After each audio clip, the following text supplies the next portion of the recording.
ارشاد فرما رہا ہے کہ اے میرے بندے، تم ڈرو رب سے جس نے تمہیں پیدا فرمایا ہے ایک جان سے،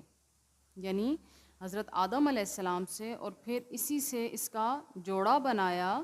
اور پھر ان دونوں کے ذریعے اللہ پاک نے دنیا بڑھائی، کثیر مرد اور کثیر عورتیں پیدا فرمائیں۔ اور پھر اللہ پاک نے دوبارہ اس آیت میں فرمایا ہے کہ ڈرو اللہ کی ذات سے،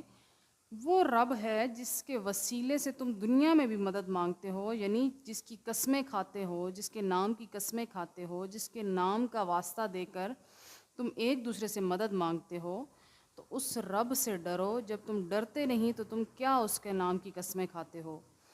تو وہ رب تم پر نگران ہے، یعنی تمہیں دیکھ رہا ہے، تمہیں